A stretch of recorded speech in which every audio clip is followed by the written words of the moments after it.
Leo didn't look like a weapons dealer. He looked like a poet, like a man who felt things more deeply than the rest of the world. His eyes were a soft, melancholic brown. And he had a way of sighing that could communicate a dozen nuanced sorrows in a single breath. When I met him, I didn't see a threat. I saw a sanctuary. I thought his sensitivity was a gift. It took me 6 years to realize it was a carefully calibrated weapon. And I was its only target. The ammunition was guilt. It was a renewable resource, manufactured from thin air, from my successes, from my joys, from my very desire for a life outside the borders of his needs. He never raised his voice. He never issued commands. He didn't have to. A quiet look of disappointment from Leo was more effective than a shouted order. A pained sigh was more binding than any law. In the beginning, I mistook the guilt for love, his constant need for my presence, his subtle sadness when I made plans with friends. I saw it as proof of his deep affection. "Oh, you're going out with Sarah tonight?" he'd ask. His voice perfectly even. I'd say yes, excited. "For a girls' night," he'd nod slowly, his gaze dropping to the floor. "Okay, that's great, have fun." He wouldn't say another word, but the air in the room would grow heavy, thick with his unspoken disappointment. He'd sit on the couch, looking small and lonely. And the prospect of my night out would suddenly feel like a cruel indulgence. More often than not, I'd cancel. I'd call Sarah and lie, saying I wasn't feeling well. Then I'd go back to the living room, and Leo's smile would return, a gentle, grateful light. "You stayed," he'd whisper, taking my hand. "You're so good to me," and the guilt would recede, replaced by the warm glow of being his savior. I didn't realize I was just a prisoner, congratulating myself on polishing the bars of my own cage. His masterstroke, the weapon he returned to again and again, was forged in the second year of our relationship. I had left him for 6 weeks. I had my own apartment, a taste of a life where my emotions were my own. I had been suffocating, and I needed air, but he was relentless. Not with anger, but with a performance of such profound, heartbreaking grief that it should have won an award. He lost weight. He wrote me long, soul-bearing letters about his inability to eat or sleep. He told my friends he didn't know how he could go on. He made my need for space seem like an act of unspeakable cruelty, and, worn down by the guilt, I went back. His forgiveness was a crushing weight. "I will never hold it against you, Nina," he'd said, his voice thick with emotion as he held me. "All that matters is that you're home." But he did hold it against me. He held it over me. That 6-week period became the original sin, the reference point for all my future transgressions. Anytime I showed a spark of independence, he would draw that weapon from its sheath. "I just get scared," he'd say, his voice a fragile whisper. "When you pull away like that, it reminds me of, the pain was just, I can't go through that again." And just like that, my desire for an evening alone, or a weekend trip to see my sister, was equated with the worst pain he had ever known. My autonomy was his trauma. Life became a series of careful calculations. I learned to measure my happiness, to dilute my successes so they wouldn't overwhelm him. I got a promotion at the architecture firm where I worked. It was a huge step, something I had worked towards for years. I came home bubbling with excitement, a bottle of champagne in my hand. I found Leo sitting in the dim light of the living room, staring out the window. "Guess what?" I said, my voice bright. He turned to me, his face a mask of gentle sorrow. / "Hey," he murmured. My excitement faltered. "What's wrong?" "Nothing," he sighed. That familiar, weaponized breath. "Just a long day. Bad news about the Henderson project. It's falling through." He was a graphic designer, and he often faced setbacks, but the timing was always impeccable. He looked at the champagne in my hand, and his lips thinned into a pained smile. "You have good news, though." "That's wonderful," and there it was. My joy was now an insensitive flaunting in the face of his struggle. The champagne suddenly felt gaudy. My achievement felt selfish. I spent the evening not celebrating my promotion, but consoling him for his loss. I became an expert at soothing his pain, real or imagined. I was his emotional nurse, and it was a full-time job, leaving no energy for my own life. My promotion was barely mentioned again. His manipulation extended beyond just me. It was a tool to isolate me. My best friend, Chloe, was a casualty. Chloe was loud and funny, and saw through his act from day one. She didn't fall for the sad poet routine. She saw the steel beneath the velvet. "He's got you wrapped around his little finger, Nina," she told me once over lunch. Everything is always about him. When was the last time he celebrated something just for you, without making it about his own feelings? I defended him. Of course, you don't understand him. He's sensitive. But her words were a splinter in my mind. Leo seemed to sense it. His campaign against Chloe was subtle. He'd overhear a phone conversation and later express concern. The way she talks about her boss, she seems so angry. Does she have a negative effect on you? He'd find reasons to be unwell every time I had plans with her. A sudden migraine, a bout of anxiety. He made it impossible to see her without feeling like I was abandoning a sick child. The friendship, once a source of strength and laughter, became another source of guilt. Eventually, it withered under the strain. I was too tired to fight for it anymore. Another victory for him. Another wall built around me. For years, I believed this was the price of admission. For a deep, soulful love, I thought my role was to be his anchor, his steady ground. The cracks in this belief started to form not with a bang, but with a slow, creeping dread. It was the realization that his sadness only ever seemed to surface when I had a reason to be happy. His crises were timed with a precision that bordered on psychic. My deadlines were met with his bouts of insecurity. My family visits were preceded by his inexplicable melancholy. My joy was the cue for his pain. The person who finally handed me a flashlight in the darkness of my own mind was a junior architect at my firm named Marcus. He was young, ambitious, and had a no-nonsense attitude that was refreshing. We were paired on a major project, a bid for a new city library. It was a dream project, and it would require months of long nights and weekends. I knew it would be a battle at home, but the opportunity was too great to pass up. The first late night I had to work, I called Leo to let him know. His sigh over the phone was heavy enough to be measured in kilograms. Oh, okay. I was going to make your favorite pasta tonight, but that's fine. Don't worry about me. The project is important. Click. I stood by my desk, the phone in my hand, feeling the familiar tendrils of guilt hooking into me. I felt selfish, irresponsible. Marcus walked past my desk and saw my face. Everything okay? He asked. I forced a smile. Yeah, fine. Just my partner. He was a little disappointed I'm working late. Marcus leaned against the doorframe, crossing his arms. He looked at me with an unervingly clear gaze. Let me guess, he's super sensitive, and he makes you feel like you're personally responsible for his happiness.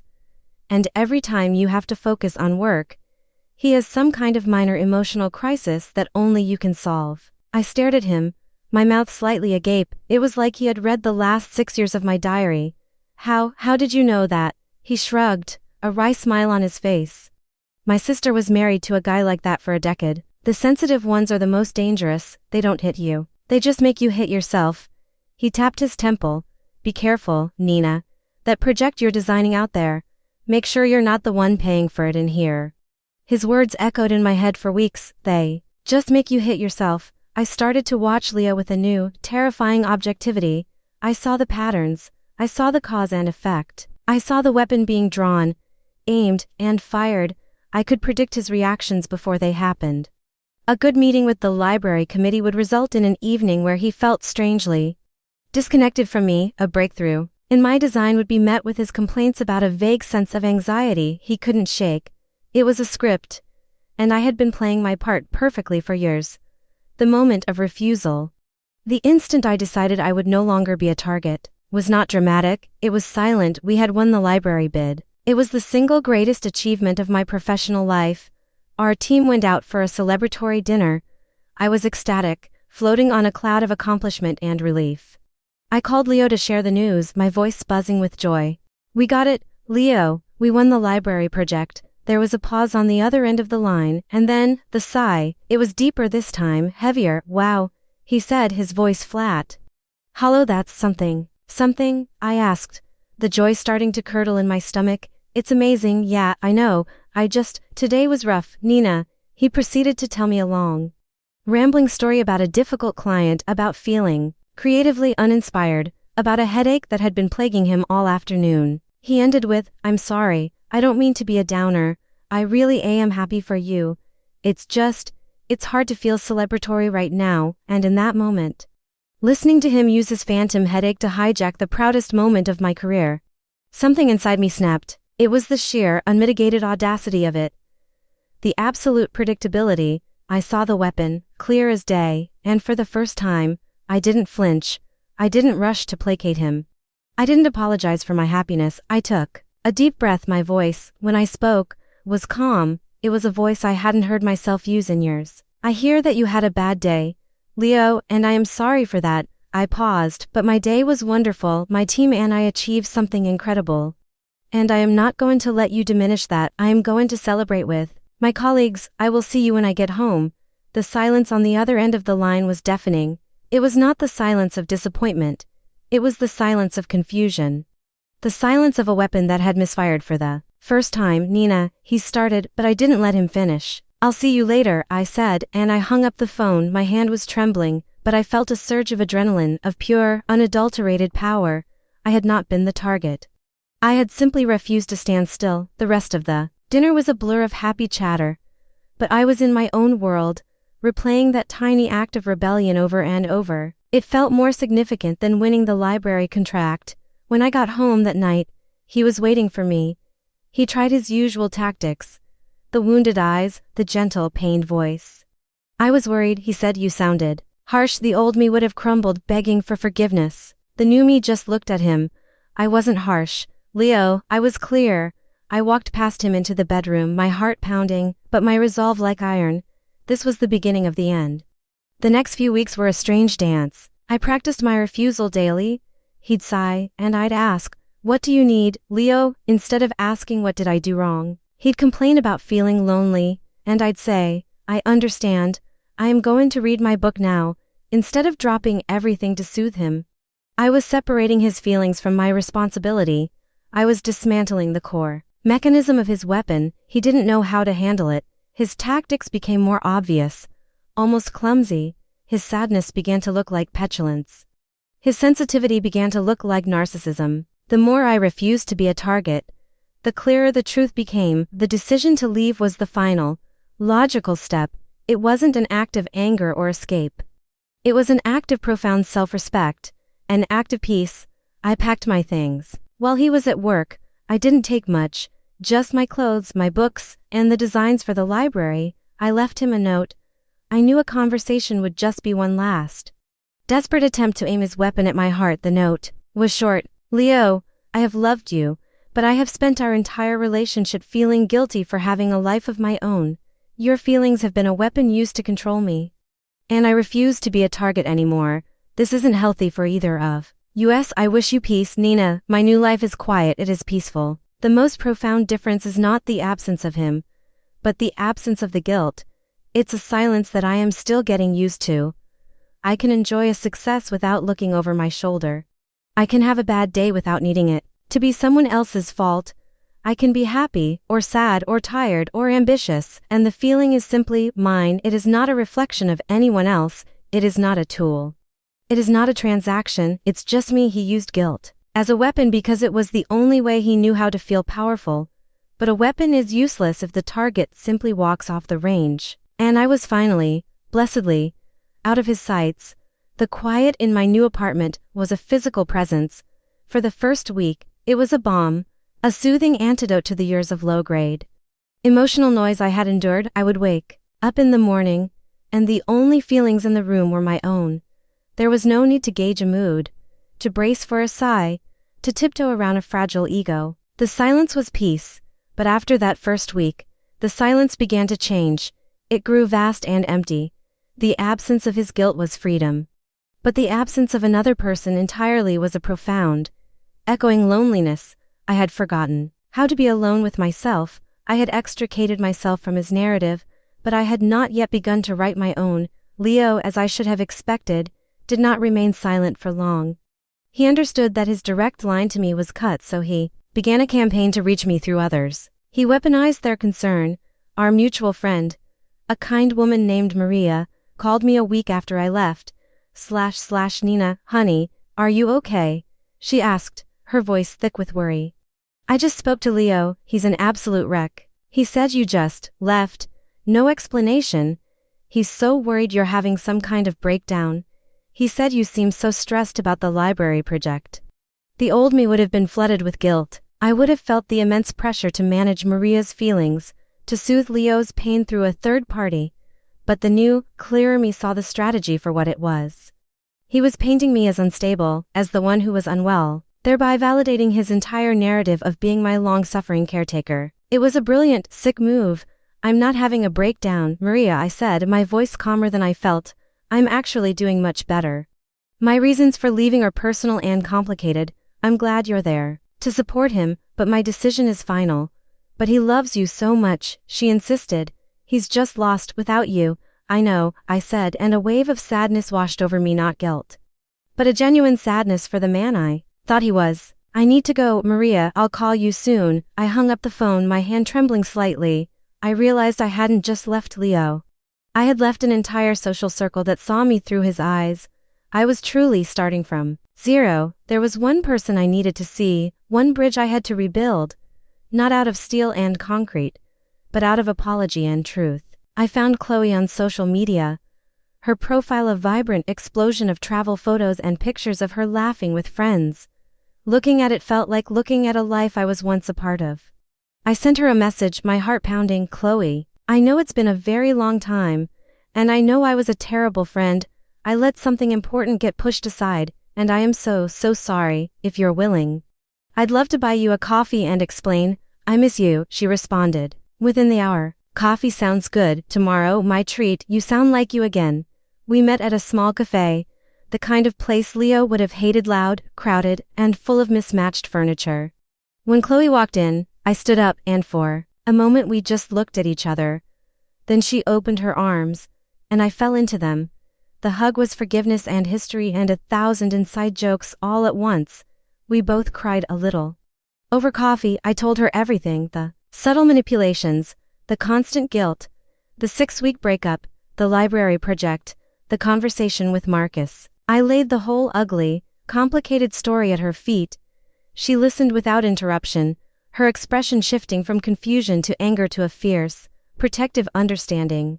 When I finished, she shook her head slowly. That bastard, she said, her voice low. He didn't just date you, Nina. He colonized you. She reached across the table and squeezed my hand. I'm not going to say I told you so, but I am going to say, welcome back. I've missed you like hell. In that moment, I felt a foundational piece of myself click back into place. The loneliness in my apartment didn't seem so vast anymore. I had a friend. I had my oldest friend. With Chloe's support, I started to navigate the wreckage. I focused on the library project, pouring my energy into the work. My collaboration with Marcus was a revelation.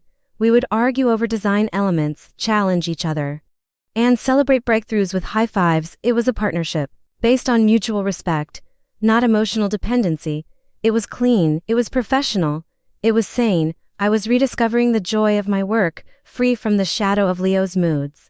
About a month after I left, Leo escalated his campaign. A massive bouquet of my favorite flowers, peonies, arrived at my office. The card was a novel of remorse and romanticized memories. It spoke of our first meeting, of the lavender plant, of all the good times. It was signed, I'm lost without my anchor.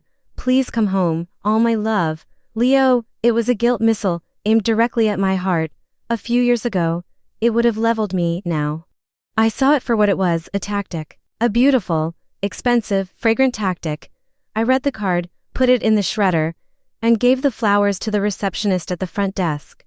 The final confrontation came on a rainy Tuesday evening. I was walking home from work when I saw him standing across the street from my new apartment building, holding an umbrella. My blood ran cold. He had found me. He saw me and started to walk across the street. My first instinct was to run, to hide. But then I stopped. I had run enough. I stood my ground on the sidewalk, my own small umbrella held against the rain. Nina, he said, his voice soft and pleading. The sad poet was back. I just had to see you, to talk to you. There's nothing to talk about. Leo, I said, my voice firm. Please. He said, taking a step closer. He looked genuinely anguished. And maybe he was, maybe his pain was real, but I knew, with every fiber of my being, that his pain was no longer my responsibility. I miss you. I love you. I was wrong. I know I was difficult, but I can change. We can go to therapy. We can fix this. The thing you don't understand, I said, looking him directly in the eye, is that there is nothing to fix. This isn't a broken version of us. This is just over. I'm not the person you think I am. I'm not your anchor. I'm not your nurse. I'm not the caretaker of your feelings, and I will not feel guilty for that. He stared at me. And for a moment I saw his confusion. He truly didn't understand a world where his feelings weren't the most important thing in the room. So that's it? He asked, his voice cracking. You're just throwing 6 years away. No, I said, a final, sad clarity settling over me. I'm not throwing them away.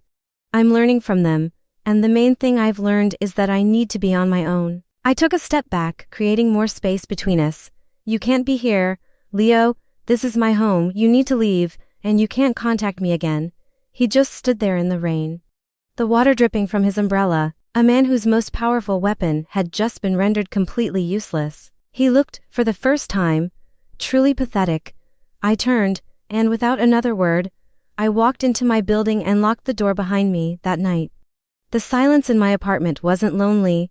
It was sovereign. It was the sound of a boundary being held, the sound of a future being protected. A few weeks later, Chloe and I were in my apartment, cooking dinner together. We were chopping vegetables, laughing about a terrible movie we had both seen. My phone buzzed with a text from Marcus about a breakthrough with the library's lighting design. In that simple, domestic moment, I was surrounded by a life I was actively building, a life of real friendship, of professional respect, of creativity, of laughter. A life where my own happiness didn't cause someone else pain.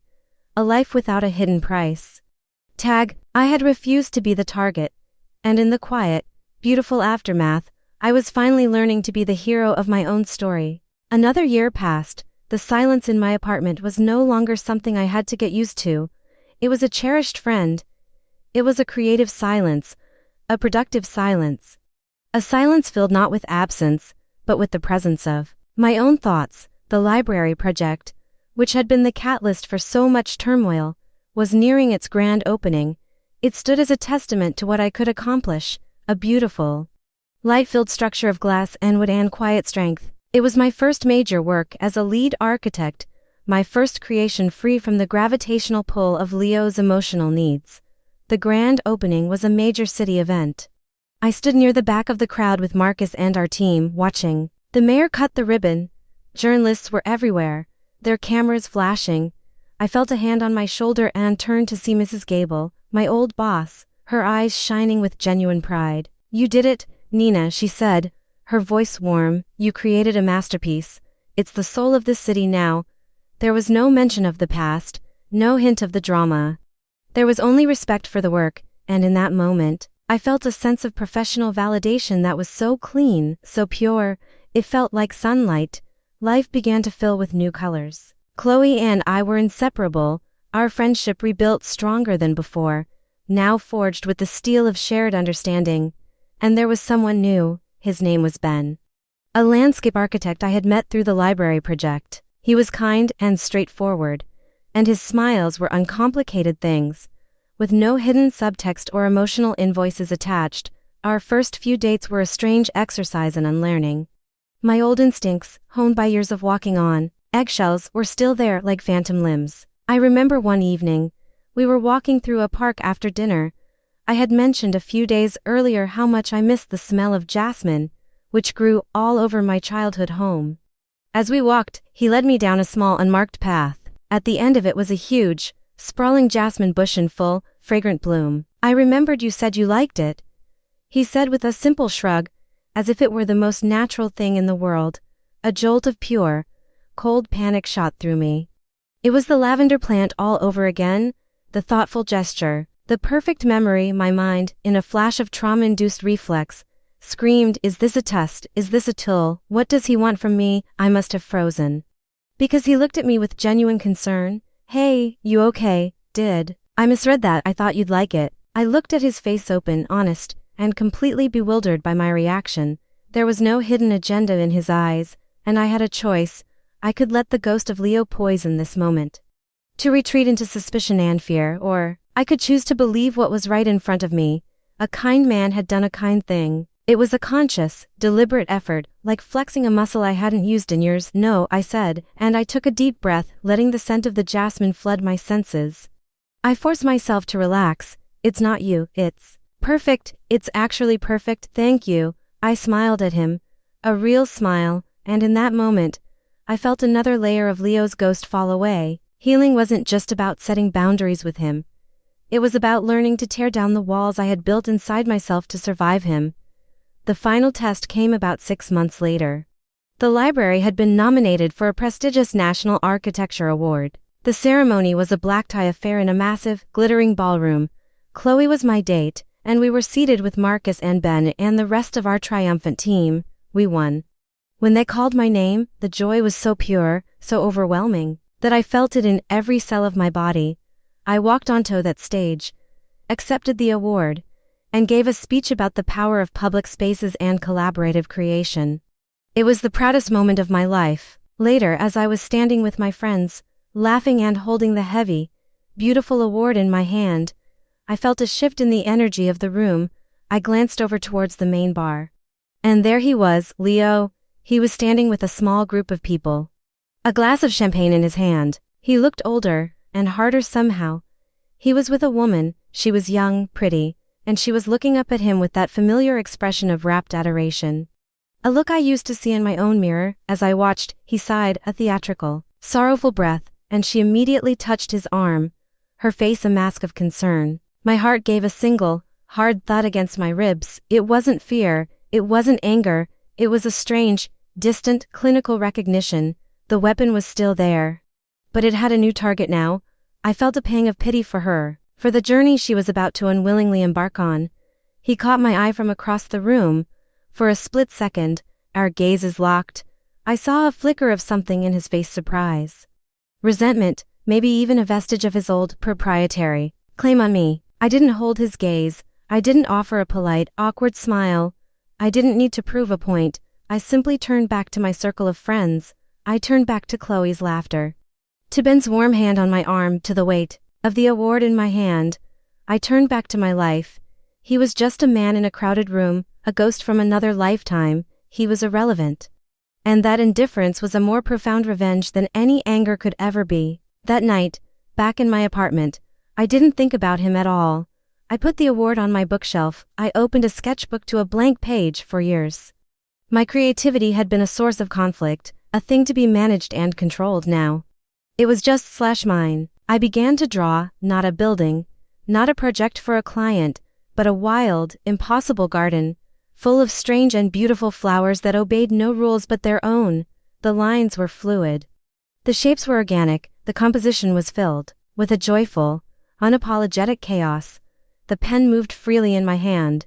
The silence of the room was filled with the soft scratch of lead on paper, the sound of a new world being born.